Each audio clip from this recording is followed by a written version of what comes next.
লালমনিরহাটের দুর্গাপুর সীমান্তে নতুন করে পুশিনের ঘটনা। 4 শিশু, 3 নারী ও 3 পুরুষ সহ 10 জনকে আটক করেছে বাংলাদেশ বর্ডার গার্ড বিজিবি। আসসালামু আলাইকুম প্রিয় দর্শক, স্বাগত ভোররাতে আরেকবার আদিতমারি এসএমএস টিভির উপজেলার নতুন লাইভ দুর্গাপুর সীমান্তের 925 নম্বর নিউজ নিয়ে হাজির হয়েছে আমাদের সামনে ভারতে এসএমএস পুশিন টিভির হয়ে আসে এই ইন্টেলিজেন্স 10 জন। টিমের ভারতীয় সীমান্তরক্ষী বাহিনী বিএসএফ এর পুরোটি 78 দেখার ব্যাটালিয়ন অনুরোধ তাদের করছি। বাংলাদেশে পাঠিয়ে দেয়। প্রিয় দর্শক, আপনি যদি এই বাংলাদেশের সচেতন একজন নাগরিক হয়ে থাকেন, অবশ্যই ভিডিওটি শেয়ার করে ছড়িয়ে দিন সবার মাঝে। আমাকে ওখান থেকে দিল্লি নিয়ে এসেছে, গেছি পেটের দাহায় গেছি। 10 বছর আগে গেছি, যা ওখানে ভাড়াত কাজ করছি, ভাড়াত কাজ করে খাই, এ ভাড়াতে ও ভাড়া আমি করে কাজ করে খাই।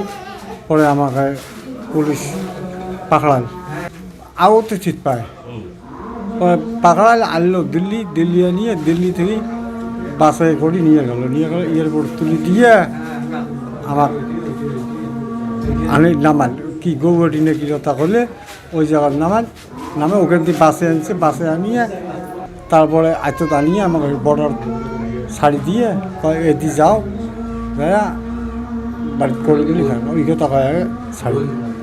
সকাল পর্যন্ত সীমান্তের আশেপাশে ঘোরাঘুরি করছিলেন তারা, কোথাও আশ্রয় পাননি। স্থানীয়দের সন্দেহ হলে বিজিবিকে খবর দেওয়া হয়। দুর্গাপুর বিওপি ক্যাম্পের বিজিবি সদস্যরা ঘটনাস্থল গিয়ে তাদের আটক করেন। বিজিবির প্রাথমিক জিজ্ঞাসাবাদে আটক ব্যক্তিরা জানিয়েছেন তারা সবাই কুড়িগ্রামের ফুলবাড়ী উপজেলার বাসিন্দা। 10 বছর আগে কাজের সন্ধানে ভারতের হরিয়ানায় পাড়ি জমিয়েছিলেন।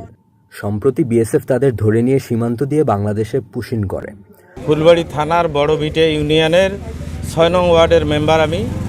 আমার ওয়ার্ডের মন্টু রায় ও 10-12 বছর আগে ইন্ডিয়ায় গেছে কাজের উদ্দেশ্যে, ইটভাটায় কাজ করতো।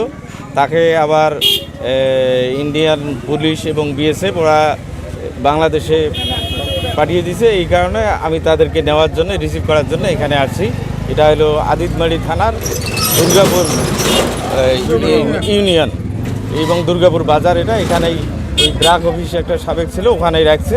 ওখান থেকে আমরা রিসিভ করার জন্য এই যে আমাদের বিজিবির সঙ্গে কথা বলিয়ে তারা লোকাল থানা আদিতমারি থানায় তাদেরকে দিচ্ছে, ওখান থেকে আমরা কথা বলি নিয়ে যাব।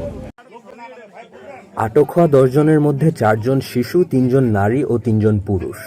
দেশে ফেরার পর এখনও দুশ্চিন্তা আর অনিশ্চয়তার মধ্যে রয়েছেন তারা। এ নিয়ে স্থানীয়দের মাঝে উদ্বেগ ও সীমান্ত এলাকায় নতুন করে উত্তেজনা বিরাজ করছে। প্রিয় দর্শক, এরকম সুন্দর সুন্দর ইন্টারেস্টিং ভিডিও পেতে যারা এসএমএস টিভি ফেসবুক পেজ থেকে দেখতেছেন, অবশ্যই লাইক, কমেন্ট, শেয়ার, ফলো দিয়ে আমাদের সাথে থাকুন। যারা ইউটিউব থেকে দেখবেন, অবশ্যই সাবস্ক্রাইব করুন আমাদের এসএমএস টিভি প্লাস। সবাই ভালো থাকবেন, সুস্থ থাকবেন, সবার সুস্বাস্থ্য কামনা করেছি। অন্যদিন অন্য জায়গায় অন্য লাইভ ভিডিও দেখার জন্য আমন্ত্রণ জানিয়ে আজকের মতো এখানে বিদায়। আসসালামু আলাইকুম ওয়া রাহমাতুল্লাহ।